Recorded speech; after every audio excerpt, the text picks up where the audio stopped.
So I think at this point is a good time to move on to the head. So we're going to go back into our model here and start pulling some of these points in just so that we have a rounder neck leading into the head. You can use scale for this, but again, you'll have to go back in and just make sure these are positioned right on that x-axis. So for now, I think I do want to just kind of work with these points. There's only a few points to move, so it's not going to take too long.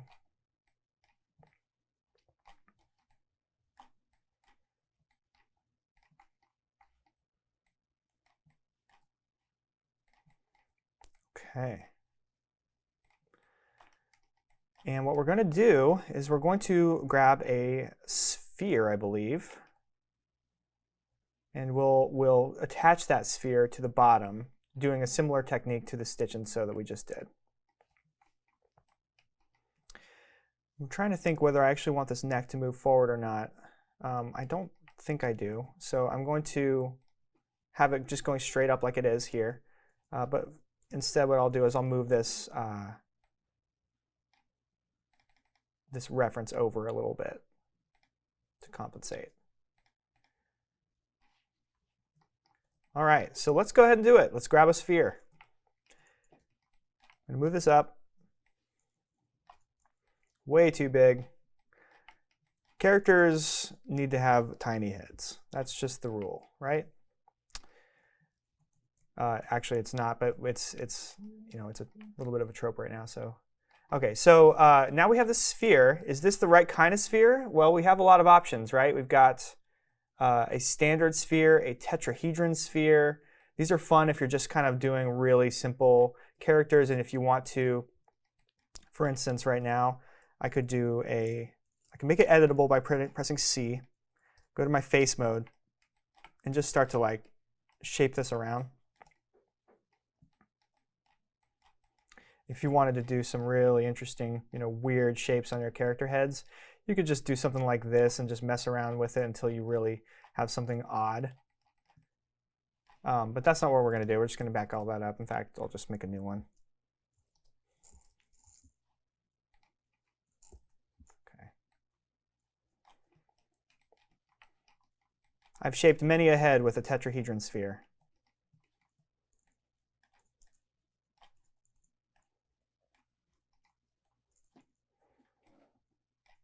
This is about right, because we are going to do some geometry manipulation on this. But there's other options. We've got a tetrahedron, we've got hexahedron. This is kind of a soccer ball shape. And actually, you can see that it has some of this nice edge flow that we were talking about, where when it changes directions, it actually creates a new little grouping of these squares as it shifts. So this is actually maybe what we're looking for, because it gives us that good edge flow on a head. But just to show you some of the other ones, we have icosahedron.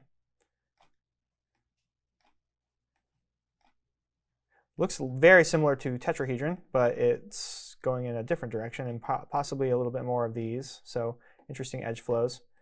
And then there's a hemisphere if you just wanted to do like a cap or something. So in our case, I think that the hexahedron is what we want. I shouldn't have said soccer ball. It's actually more of a volleyball, but this is a very standard kind of head shape to work with, so that you can do things like ears, noses, top of the head stuff. You can use some of this geometry to your advantage, but what we need to do first is reduce the segments down quite a bit. 12 might actually be perfect for what our purposes are. But let's just see what happens if we reduce it down to 8. Yeah, that's a little bit too low. A little bit too low. But we want to work with as little geometry as possible. Yeah, 10 is a little bit too low as well, because we want to have enough information here to be able to work with eye stuff and nose stuff. So let's just make it 12 for now. Okay. Cool. And I'm going to make this editable. I'm ready to start shaping it, right? So first things first, I want to start doing some scaling. We're going to scale it down this way, and we're going to scale it out this way.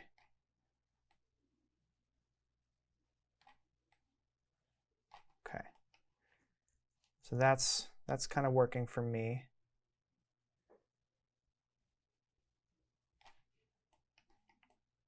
And we need to move it forward, looks like.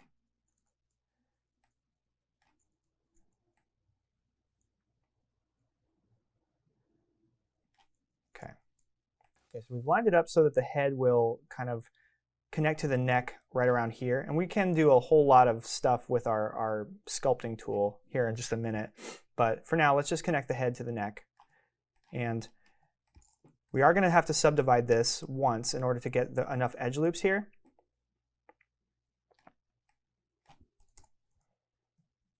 Maybe what I'll do instead is I'll just add these edge loops as I need them. So we need one edge loop here, and we need one edge loop here. We're going to also need one here and here. I'm holding shift to kind of get it right in the center of that edge, right there. All right, so now that we have those edge loops where we need them, because we're going to need to have them connect to this neck here, remember that this is a symmetry object. So when I connect this into the woman body, it's going to need to only have half of these vertices. So from this angle, what I'm going to do is select all of those vertices, making sure that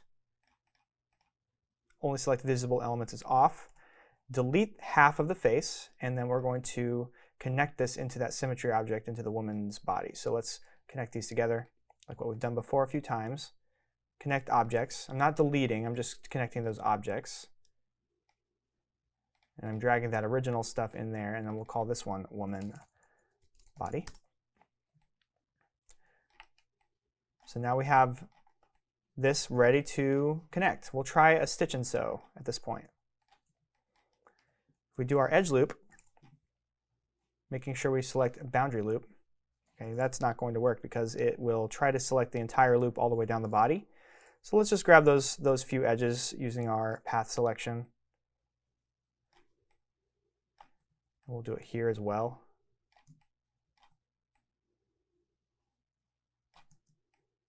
Okay. And let's grab our stitch and sew, which is M, and then P. And I'll just make sure that the appropriate vertex is being dragged to. And look at that. We have sewn it together. So now we have some interesting edge flow issues. I feel like it didn't do it right, but maybe I'm wrong. 1, 2, 3, 4, 5, 6, 7. Oh, wait. 1, 2, 3, 4, 5, 6, 7, 8. Okay.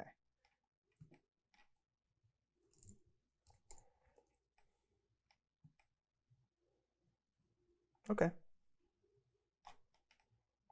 No problem. So there we have it. We have ourselves a head connected to the neck. It's certainly not beautiful yet, so we're going to start to add some more edge loops and then start to smooth that out. So let's do that. Let's start to add a couple of edge loops. I kind of want this edge flow to go in this direction. So I want to try to work on this part of the head a little bit so that the edges flow the way that I want them. I'm going to cut right here all the way to the edge. And then for this one, what I want to do is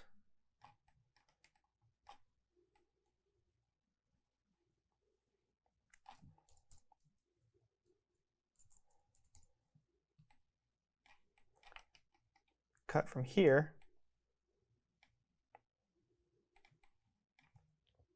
all the way to this edge. So I'm manipulating these edges a little bit more so that we have a little bit more of a flat structure in the front. So now we have some interesting edge flow issues where I kind of am going to want to have a jaw that comes out to here. And in fact, let's do a little bit of shaping with our brush tool just to get that jaw kind of where it needs to be. We'll move this part of the face forward some, start to shape our head the way that we want it. And let's do that with the neck as well. You know, we'll work on this in a little bit, but it's just good to have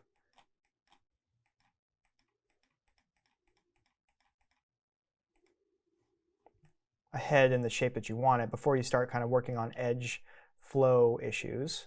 Because right now, I don't like that this triangle is kind of like right here in the center of the back of the neck, and I'm going to want the ability to add edges that flow really nicely into this cheek here. So let me do a little bit of welding, and if we need to have a triangle, I'll just have it hidden underneath this hair at the top. Like when I said, sometimes it's okay to have triangles, but you just want to hide them in places where they're not going to be deforming or you know, containing any kind of texture information. So we'll do it right here, and this is where that triangle is going to live for now, and maybe we'll fix that in a little bit by adding an edge loop that maybe goes to the end.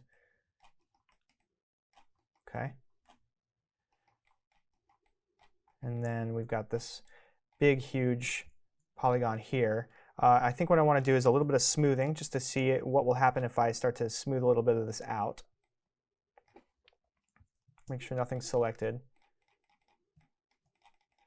Okay, and this is starting to make these edges flow a lot more nicely into each other, and I'm just going to have to, I'll go back in and, you know, she's looking a little ET right now, but once we have a little bit more information, yeah, this is really cleaning up our edge flow quite a bit. So to have that triangle up at the top instead of right here in this part, it's making it much more easily readable where these edges are flowing into each other.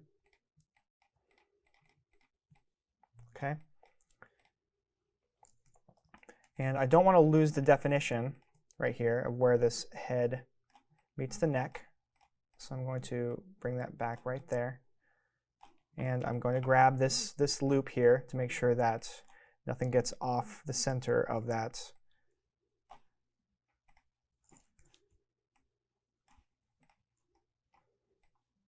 center line there. I do want to only select visible elements.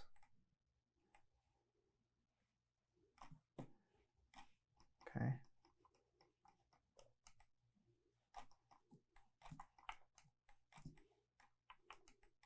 Just going down a little bit into the body. Okay, I think I've got them all, and so what I'll do is I'll just scale those back down using Shift to make it 10. Something happened. Okay.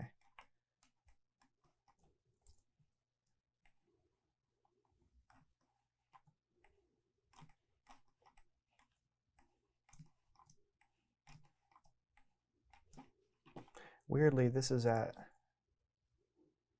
-112. I wonder why that is.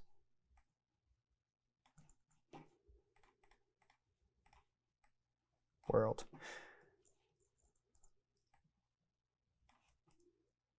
Okay, so making sure when you do this, centering all these points on your model, if you run into this where you're like, wait a minute, it's not 112 centimeters off of the center. If I hit 0 on this, it's going to make it go all the way out to the side. So make sure that on this object, it's actually on the world. Then it's like, oh, okay, yeah, that makes more sense. It's only 0.068 centimeters off of the center.